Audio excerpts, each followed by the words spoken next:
Ito kay init mo ng basuran, murakag kakuyapon. Naay po kami, wala may mga bugas.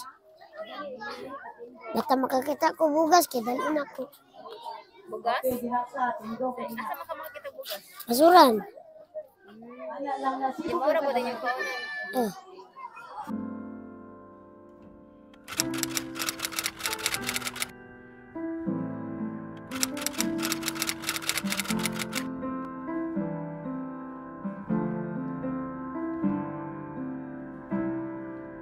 Ako si Stephanie Partosa, 10 years old. Ako dahil si Mary Grace Grande, na ako'y anak na beneficiary diri sa ENC Fatima.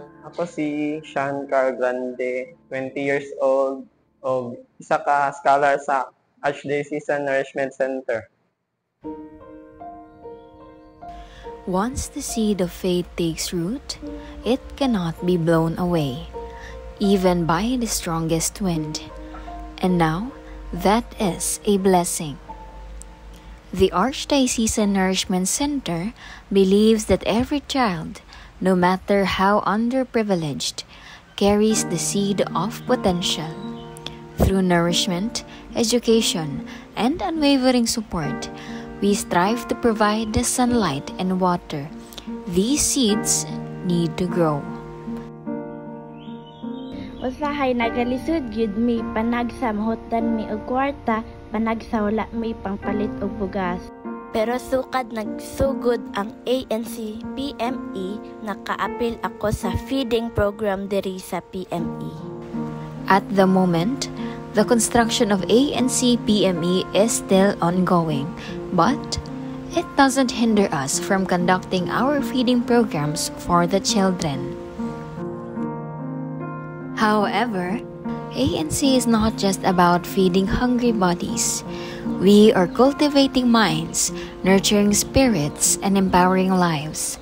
Hence, ANC's mission doesn't end with the children. It extends to their mothers and parents as well. Grade 5 ng anak is member sa BLD Scholar.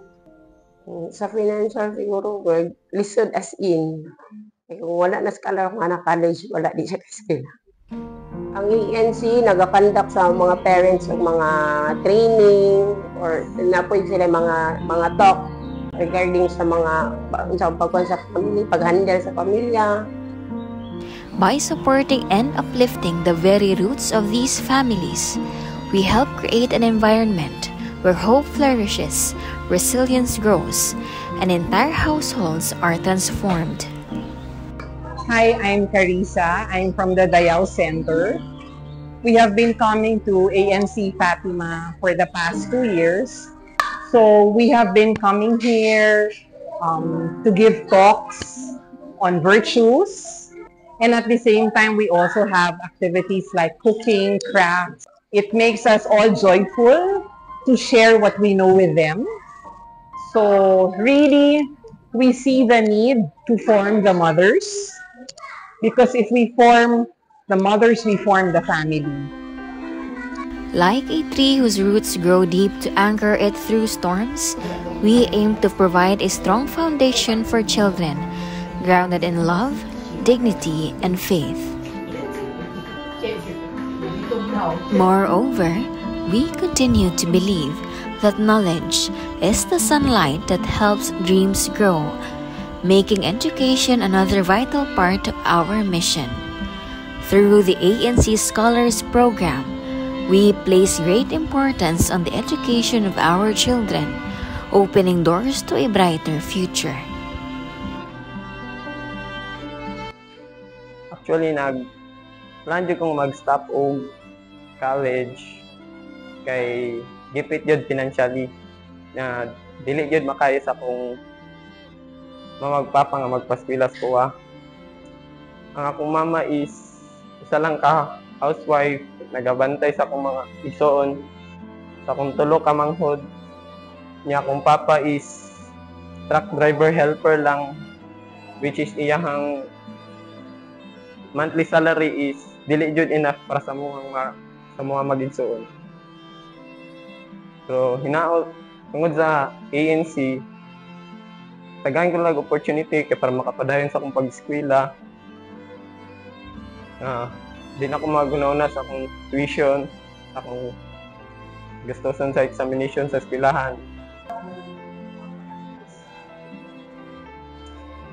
Ang akong pangandoy lang sa kinabuhi kay sa makahuman og eskwela, maka-income og tarong-tarong aron makatabang sa akong mamagpapa. Makabawi ko silang nakahago sa kuha sa ilang kakapoy, ilang mga kahago nga gibuhat para sa kuha. These scholars are not just students. They are symbols of potential and perseverance, embodying the hope and determination of our mission. At ANC, we strive not to simply offer temporary aid. We invest in the lifelong growth of those we serve. Hi there! We are standing at the ongoing construction site of the ANC Dam site, or maybe known now as Mother of Mercy. And under the scorching heat, despite the dusty roads, the kids here, the beneficiaries here, continue to endure these challenges and are patiently waiting for the ongoing feeding program of the day. And I guess, my dear friends, guests, benefactors, and all those watching right now, we have seen the efforts of the Archdiocesan Nourishment Center. We also have seen the purpose of ANC, and above all, we have seen the struggles of our children, our minority communities. Isn't it time to ask ourselves, what are we willing to do? Isn't it time to pair our seeing with some acting? Bukas makalawa, makahuman ko sa pag-eskwela. Bukas makalawa, sana bukas makawala sa pasanin, binuhat mag-isa. Because, my dear friends, we are not merely spectators. We are also actors. Actors of good works, good deeds, and God's unwavering compassion.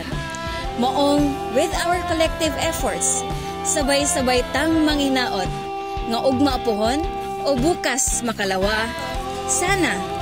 Sana bukas makawala sa pasaning buhat mag-isa ng mga bata. Bukas makalawa o ugma apuhon, kita, silang tanan, makalingkawas gihapon. With one vision, one community, ug para sa among mga pangandoy. Abante ANC! Abante ANC! Woo! Binuhat mag-isa. Ugma po, hindi naman po ni pagkaon.